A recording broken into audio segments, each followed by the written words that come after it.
¿Qué tal? ¿Cómo están amigas, amigos de la Octava Digital? El fin de semana se registró otra masacre en los Estados Unidos, otro tiroteo, otro acto terrorista, nuevamente protagonizado por un supremacista blanco, en esta ocasión en la localidad de Buffalo, en Nueva York, que de entrada dejó 10 personas muertas, pero un detalle que llamó mucho la atención fue que este personaje, este delincuente, tiene 18 años de edad y además transmitió todo por una plataforma. Vamos a platicar de un tema que puso sobre la mesa Racismo MX en el marco precisamente de este hecho, que es la teoría del gran reemplazo. Y voy a platicar precisamente con el director de Racismo MX, con el buen José Aguilar, amigo de la Octava, a quien saludo con muchísimo gusto. Pepe, ¿cómo estás? Muy bien, muchas gracias Jesús, muchas gracias por la invitación. Pues yo de entrada te preguntaría, ¿de qué hablamos cuando hablamos del gran reemplazo, de esta teoría? ¿Cómo la aterrizamos?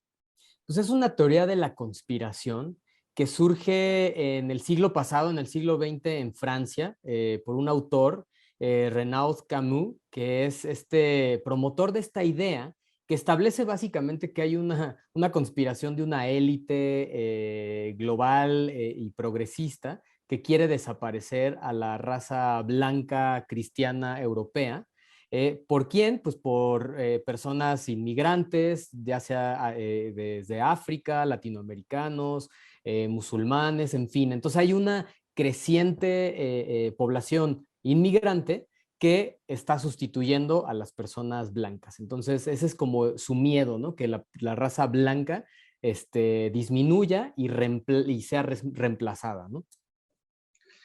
Este punto que mencionas, ¿qué tan ¿qué tan certero puede ser en un momento dado? ¿O por qué se ha ido intensificando conforme ha pasado el tiempo? Porque esto que mencionas, yo lo he escuchado de algunos sectores blancos que dicen, nos están reemplazando, nos están quitando, nos quitan nuestras opciones de trabajo. ¿Qué tanto se ha ido incrustando esta idea, esta teoría en la sociedad actual?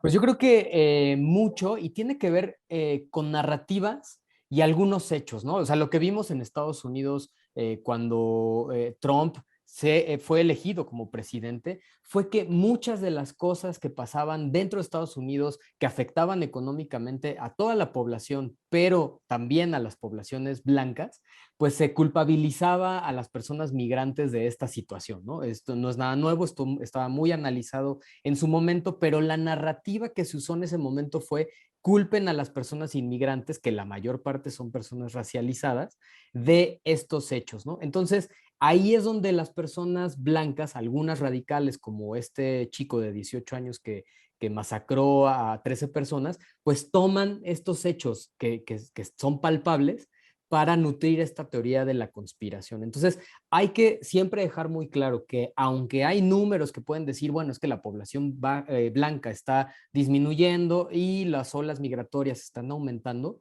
esto no quiere decir que haya una conspiración y una élite que quiera sustituir a la raza blanca, ¿no? Sí, porque además si habláramos de una élite, hablaríamos de una élite blanca, que es la que ha gobernado durante todos estos años, ¿no?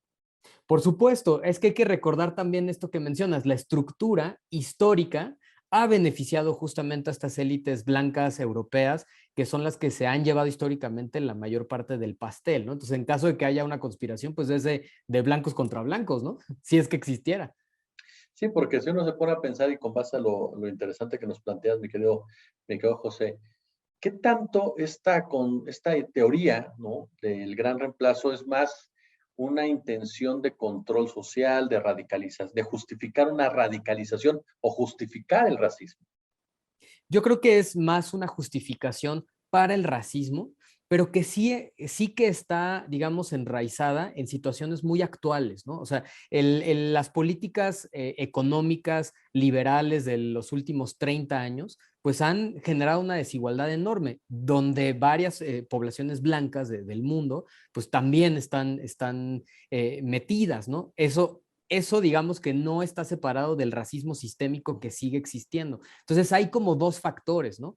Primero el racismo, que siempre ha existido y se ha usado como justificación a esta desigualdad, pero que toman estas poblaciones blancas que también han sido parte de esta desigualdad global. Entonces se unen, digamos, dos cosas que potencian esta idea de que, yo soy persona blanca, yo vivo la desigualdad, alguien tiene que ser culpable. ¿Y quién es ese alguien? Pues las poblaciones migrantes, racializadas, negras, de mi entorno. No es algo que se suscriba nada más a Estados Unidos, ¿no? Se presenta tristemente en gran parte del mundo. Por supuesto, de hecho, esta teoría, digamos, ha sido usada como por ejemplo en Nueva Zelanda en el 2019, el neozelandés blanco que entró a una mezquita y mató a varias personas, usó esta teoría del gran reemplazo, ¿no? También la matanza que hubo en El Paso en el 2019 también fue con base en estas ideas, ¿no? Entonces, claro, no son inocuas, son ideas que hacen mucho daño y que además, como bien dices, radicalizan a las juventudes blancas que viven en desigualdad en estos países. Eso a mí siempre me ha llamado mucho la atención, Pepe, te soy honesto. El tema de los jóvenes, la facilidad con que los jóvenes se adhieren precisamente a estas ideas, ¿no? Pues lo que pasa es que también vivimos en un mundo donde el Internet y la distribución de estas ideas pues ya son asequibles a todo el mundo, ¿no? Entonces, yo creo que las juventudes, claro, están en primera línea que pueden ser influidas por estas ideas, pero típicamente se había hablado de que estas juventudes eran las juventudes islámicas, ¿no? Pero hoy día sabemos que también las poblaciones blancas del norte global pues son influidas por este tipo de ideas que tienen consecuencias como las que vimos este sábado. ¿Qué tanto? Tú recuerdas perfectamente cuando bajaron a Trump, ¿no? De Twitter, el escándalo que se armó, el tema de la libertad de expresión, pero a Twitter nunca le importó cuando Trump lanzaba las campañas de odio. ¿Y qué tanto realmente a las redes sociales, a esta nueva forma de comunicación que es donde impacta en los jóvenes, le interesa combatir la discriminación?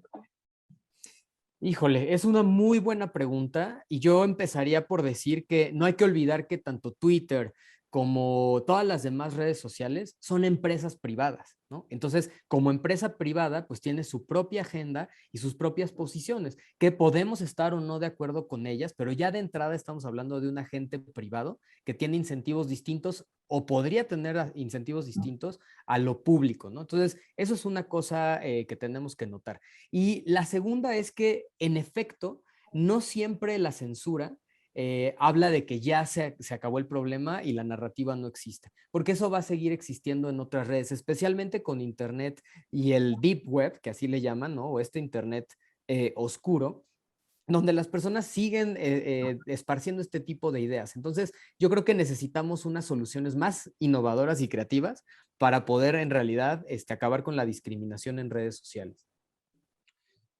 Hay un punto que quería también tratar contigo. El tema de la venta de armas. La venta de armas, claro que juega un papel determinante y demás.